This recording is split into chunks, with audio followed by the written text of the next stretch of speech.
Olá, turma. Hoje nós vamos falar de um assunto essencial para o estudo de finanças, que é o valor do dinheiro no tempo. Com esse conceito, a gente vai entender que a gente não pode comparar laranjas com bananas. A gente não pode comparar um valor nominal hoje como tendo o mesmo valor de compra, o mesmo poder de compra, o mesmo nível de satisfação desse valor nominal daqui a um ano.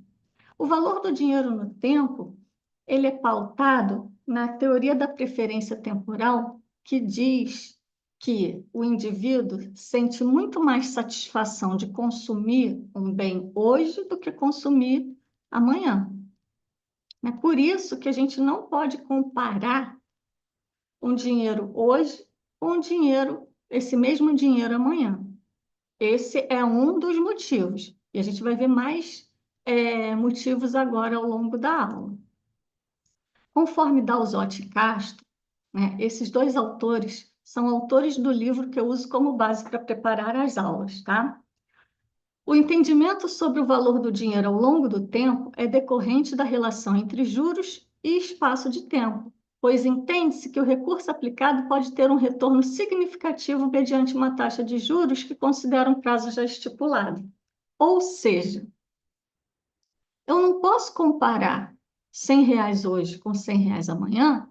Por quê? Porque esses R$ 100, ele pode ficar investido a uma determinada taxa de juros e está valendo mais do que R$ 100 hoje no futuro, tá? É relevante a identificação de uma unidade monetária oferida futuramente, pois sabe-se que um valor aplicado hoje pode ser resgatado no futuro, é, representando valores distintos. Se perguntarmos a diversas pessoas o que vale mais, R$ 100 hoje ou R$ 100 daqui a um ano, é provável que mais de 90% das respostas indiquem a preferência por R$ 100 hoje. Por quê? Né? Existem vários motivos. A própria teoria da preferência temporal já diz que a satisfação de consumir hoje é maior do que a satisfação de consumir amanhã. Né? Porque para a gente o que importa é agora. Né? Se eu deixar para consumir amanhã, eu vou estar me privando de um prazer que eu poderia estar usufruindo hoje. Né? Mas tem também a perda do poder de compra por causa da inflação.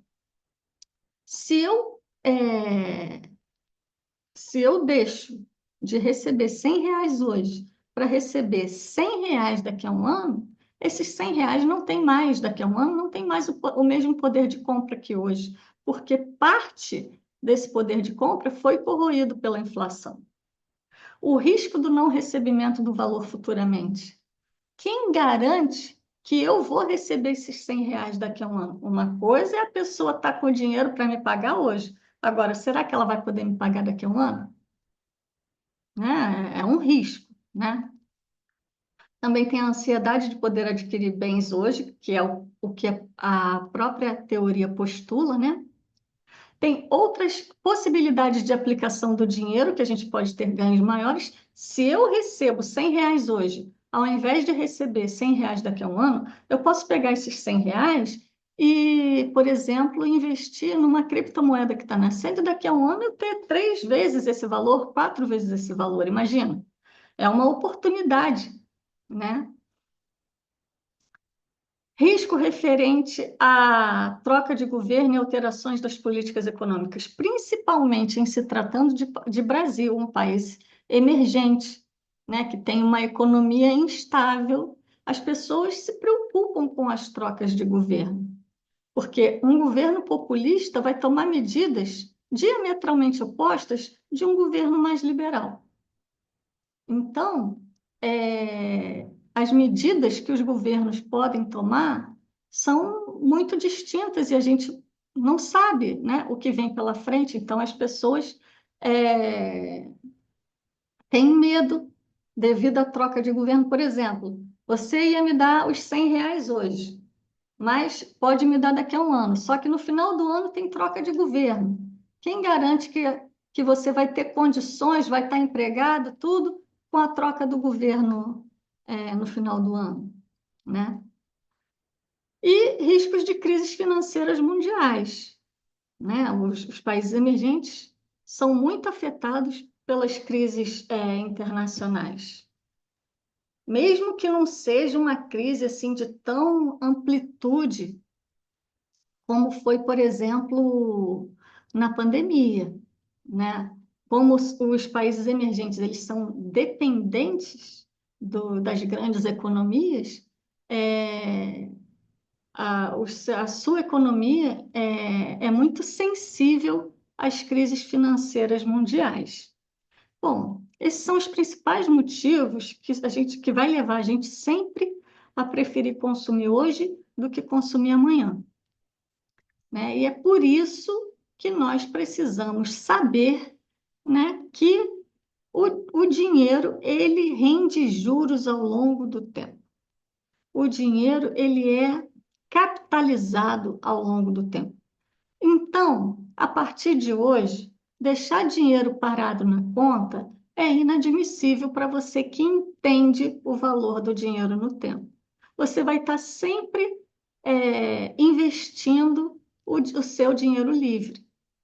O seu dinheiro livre, que você precisa de liquidez, ele não precisa ficar parado na conta.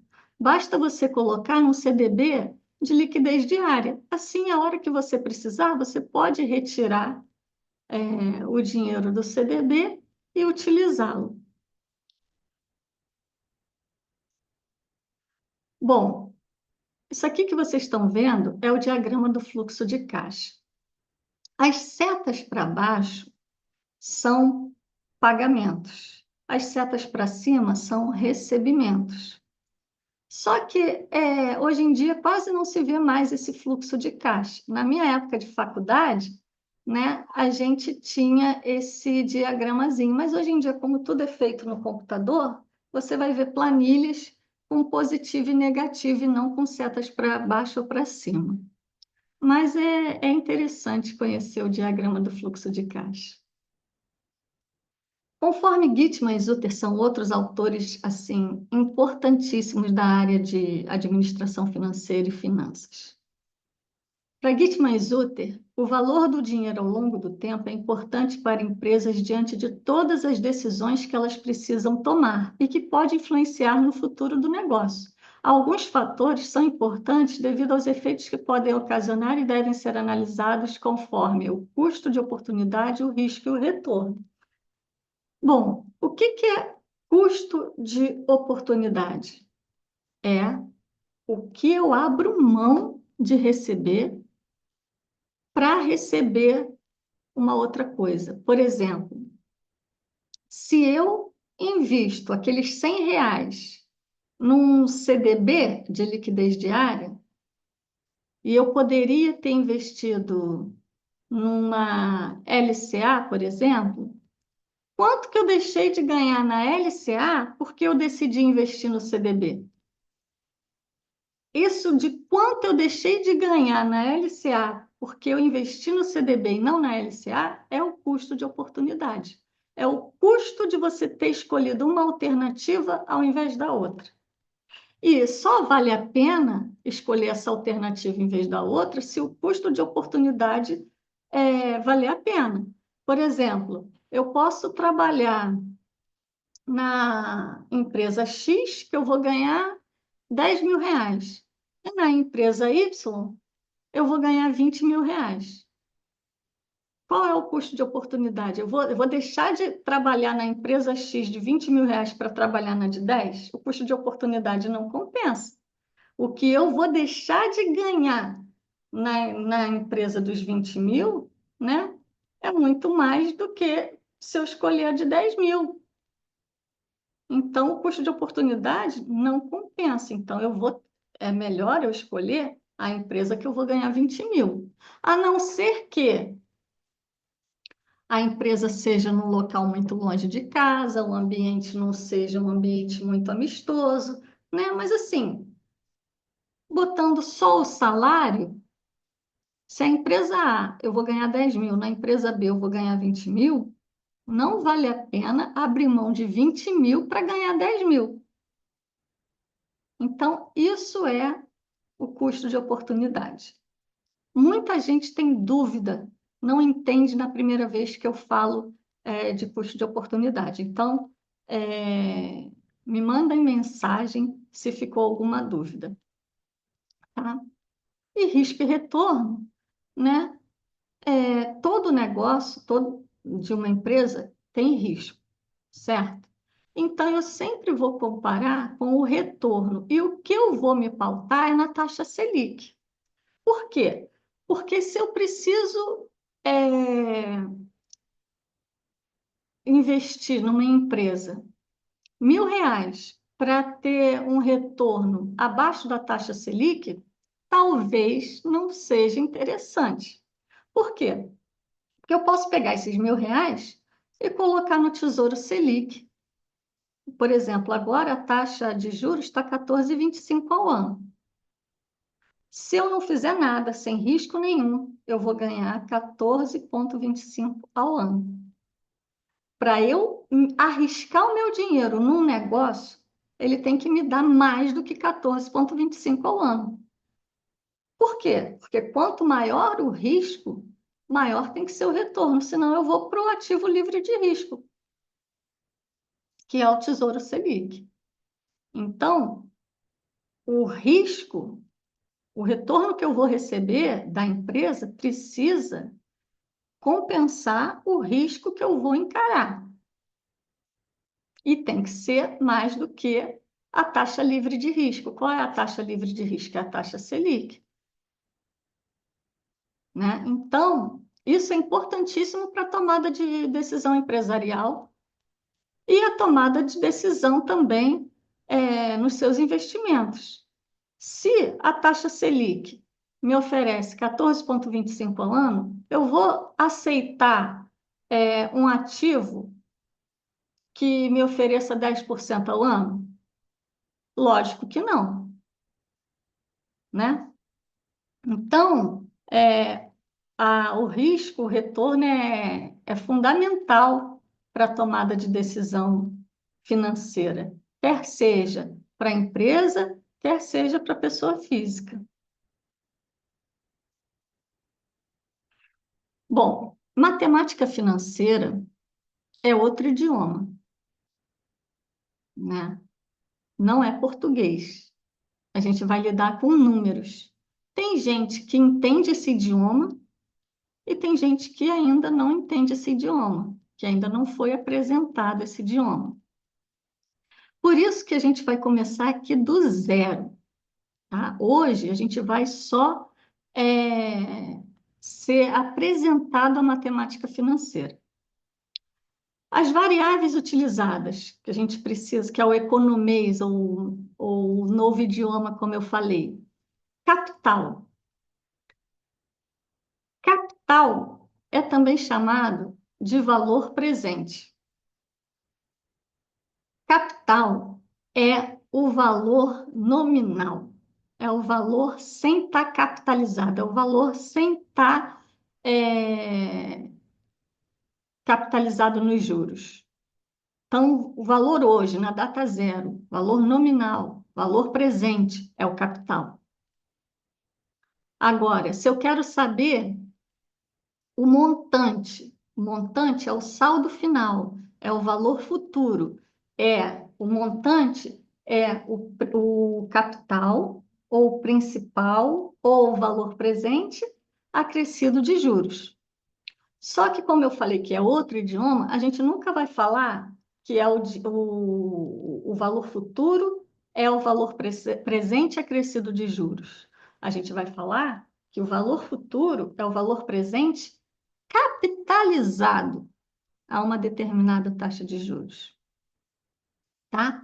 Então, se eu tenho o valor presente, eu quero saber o valor futuro, eu acrescento os juros. Eu capitalizo o valor presente, eu tenho o valor futuro. Se eu tenho o valor futuro, eu quero saber o valor presente, eu descapitalizo o valor futuro. E taxa de juros é o rendimento do capital. É o rendimento do valor presente que vai resultar a um valor futuro, tá? Essas palavras, capital ou valor presente, taxa de juros, montante ou valor futuro, né, tem que estar no sangue a partir de agora, tá? Tem que ser conhecidos íntimos seus, tá? Essa fórmula aqui do capital, dos juros e do montante é de juros simples, tá? Eu nem vou falar nas fórmulas hoje, porque a gente não vai fazer nenhum exercício hoje. A gente está só se apresentando a esses personagens, tá? Que agora vão ser íntimos nossos.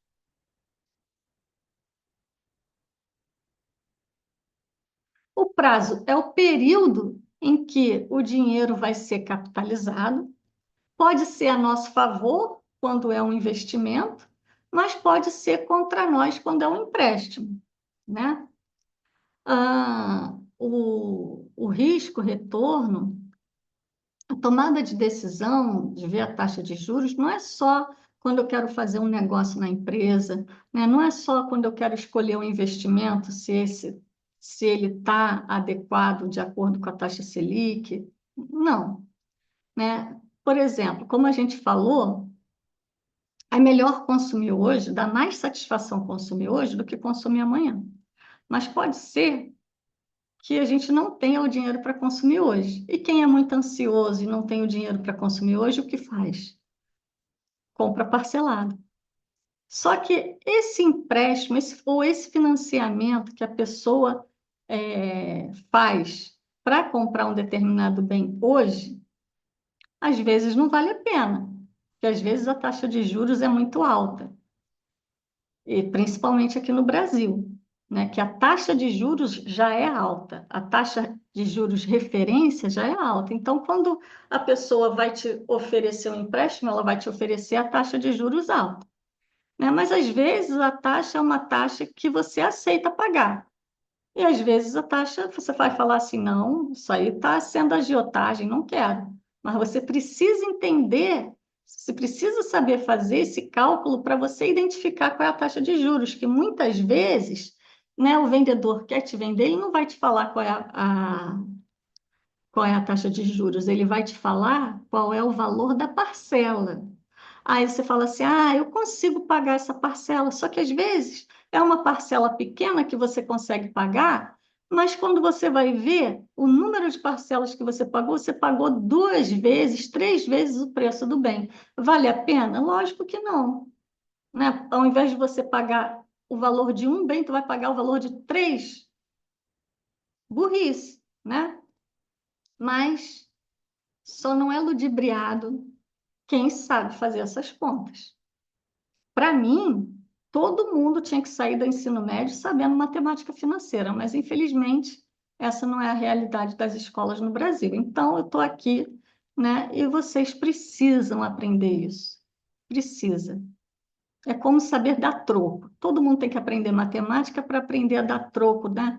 Não fala isso quando é criança? Então, matemática financeira a gente também precisa aprender. Por quê?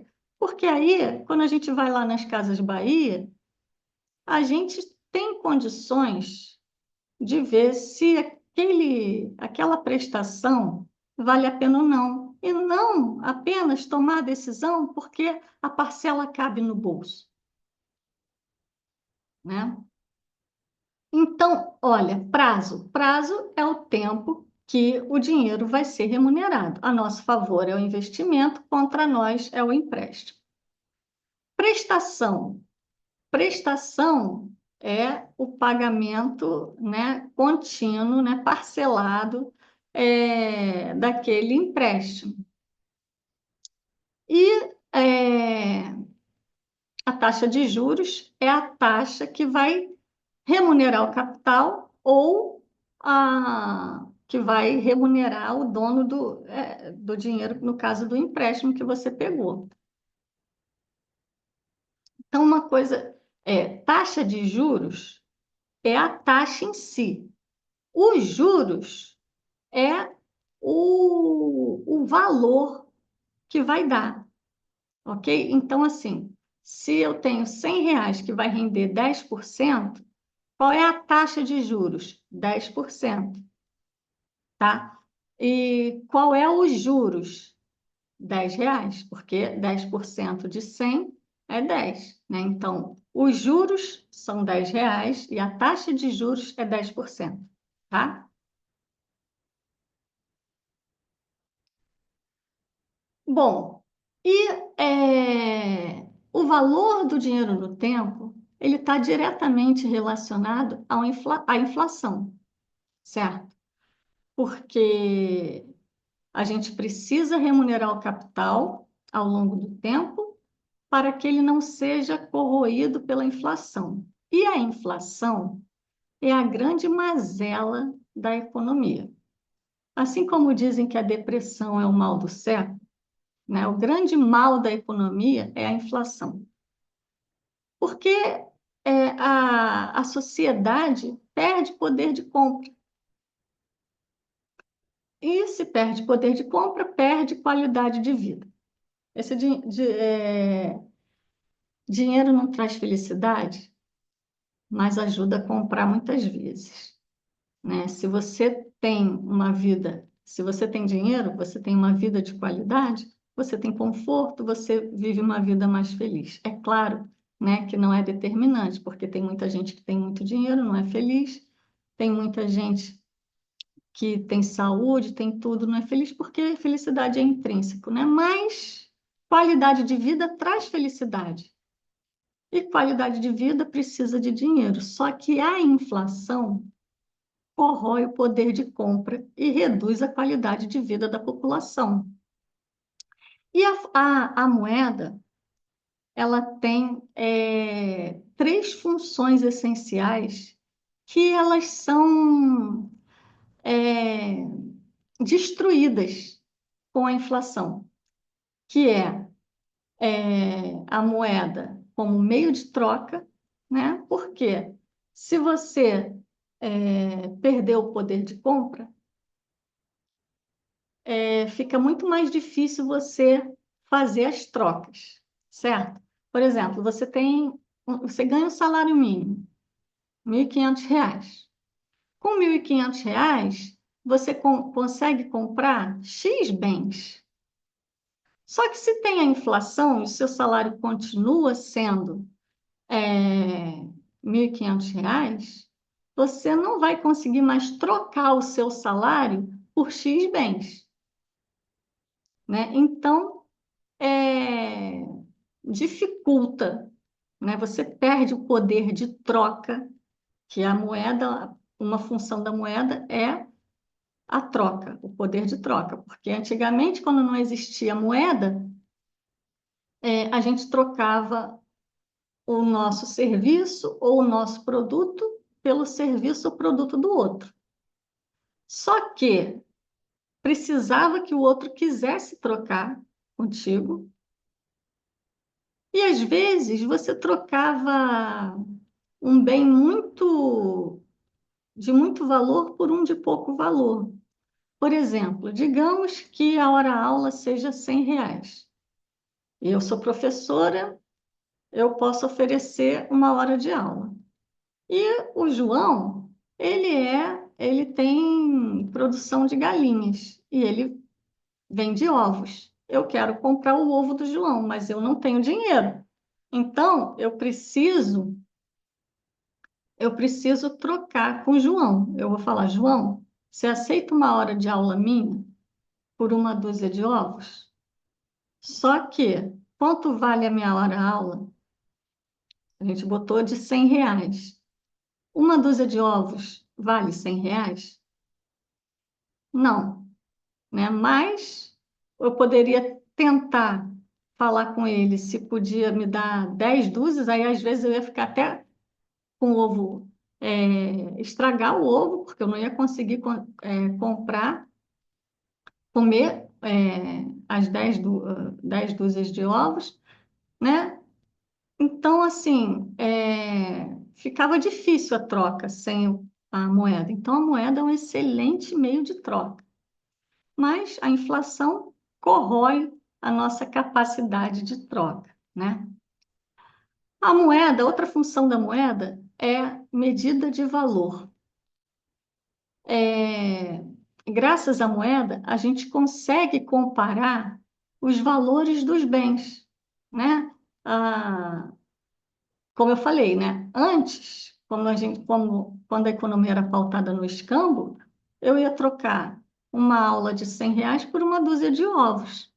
Mas com a moeda, eu consigo medir o valor de cada produto ou serviço e fazer trocas mais inteligentes, né?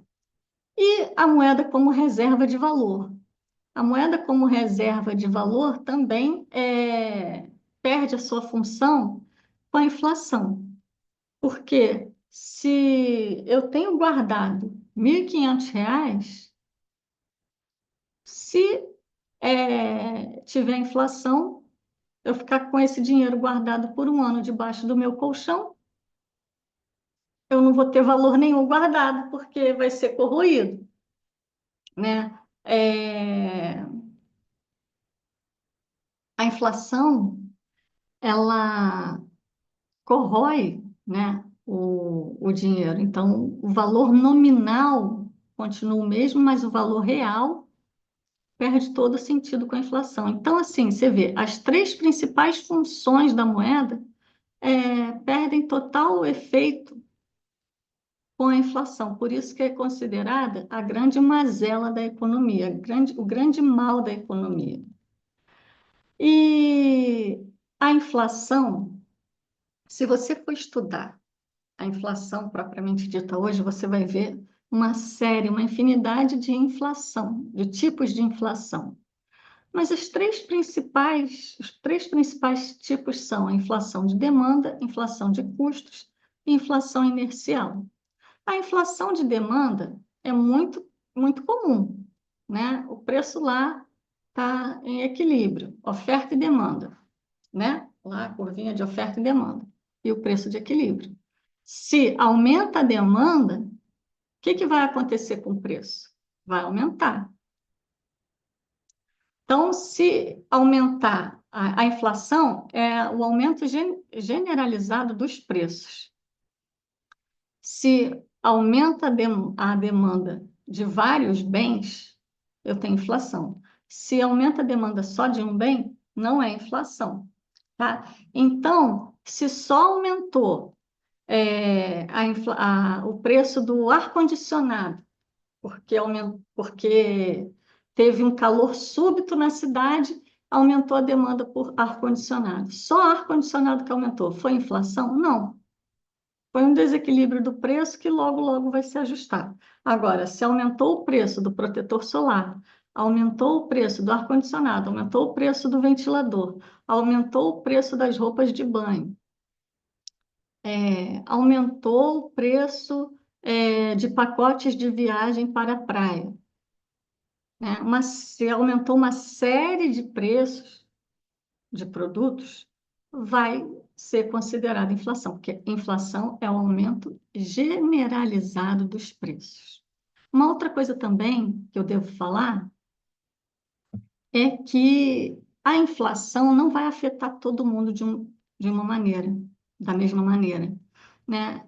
Quando, por exemplo, a FGV, né, que é um dos órgãos que calcula a inflação, se ela está dizendo que houve uma inflação de 4%, não necessariamente as minhas despesas vão aumentar em 4%. Por quê? Porque a FGV, ela tem uma cesta de bens que ela vai acompanhar o preço. Porém, pode ser que alguns bens que eu consuma não estejam naquela lista. E eles não aumentaram. Então, vai ter bens que vão estar lá, que aumentou, que realmente sofreu inflação, mas vão ter bens que eu consumo que não estão lá. Então, o ideal seria, né, para a gente saber realmente o impacto da inflação nas nossas vidas, é nós mesmos calcularmos a inflação da nossa cesta de bens que a gente consome, tá? Então, tem a inflação de demanda, que é quando tem o aumento da demanda dos bens, tem a inflação de custos, quando não aumentou a demanda, mas a matéria-prima para produzir aquele bem aumentou, então acaba tendo que repassar esse aumento para o produto final. E, para mim, a pior de todas é a inflação inercial, porque a inflação de demanda não tem o que falar, né? Aumentou a demanda, vai aumentar o preço. Mercado. Inflação de custos, também não tem o que falar, né? Houve, por algum motivo, o aumento da matéria-prima, vai aumentar o preço final do bem. Agora, a inflação inercial é uma inflação que não é uma inflação natural, é uma inflação provocada pelos empresários, pela memória inflacionária. Por exemplo, o empresário ele está acostumado com uma inflação altíssima, vide os empresários brasileiros na década de 80, no século passado, né? Então ele está lá acostumado, ele sabe que toda vez que ele vai comprar o produto dele para mercadoria para a loja dele, aumenta um pouco. Aí, o que ele faz? No mês seguinte, nem aumentou o preço da mercadoria que ele comprou, mas ele já aumentou, porque ele sabe falar assim: ah, não aumentou agora, mas vai aumentar amanhã. Então eu já aumento agora, né? Ou então baixou o preço, né? A inflação reduziu, né? Baixou o preço, só que o empresário ele não baixa o preço, porque ele fala assim que, né? O governo não vai me enganar, não. Baixou a inflação agora, mas amanhã já vai aumentar tudo de novo. Melhorou agora, mas daqui a pouco piora tudo de novo. Então, eu vou manter o preço alto. E aí, né, esse empresário cria a inflação. Por isso que eu acho que essa é a mais prejudicial, né? Porque o governo está tentando baixar a inflação, mas não tem a ajuda, né, da população. E isso é pela memória inflacionária, né? Muita gente, isso é comportamental, tá? Bom, gente, o que eu queria falar com vocês hoje era isso. Valor do dinheiro no tempo. O valor do dinheiro hoje não é o mesmo desse valor nominal daqui a um ano, porque a gente perde poder de compra pela inflação. Mas digamos que não tivesse inflação, também não valeria a pena, porque eu me satisfaço muito mais consumindo, tendo prazer hoje do que tendo prazer amanhã. Então, para eu abrir mão de consumir hoje, eu preciso ser beneficiada, eu preciso ser remunerada por isso. Por isso, o dinheiro precisa render uma determinada taxa de juros. A gente precisa ter essa noção para que a gente saiba fazer trocas justas, né? Se eu quero comprar uma televisão numa loja de departamentos, né, de eletrodomésticos, eu tenho que ver se o valor parcelado compensa ou se vale mais comprar à vista. Não tem essa, não tem juros. Tem juros. Tem juros. Fala assim, é 10 vezes sem juros. Não existe isso. Tem juros embutido ali. Tem juros embutido ali. Porque o dinheiro, ele é remunerado.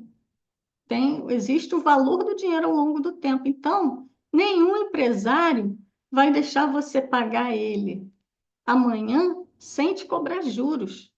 Por isso que você precisa saber quanto é o valor à vista. Falar, 10 vezes sem juros. Fala, não, eu quero pagar à vista. Quanto é? Que desconto você me dá à vista? Se não te der desconto nenhum, aí você paga parcelado, investe o dinheiro, né?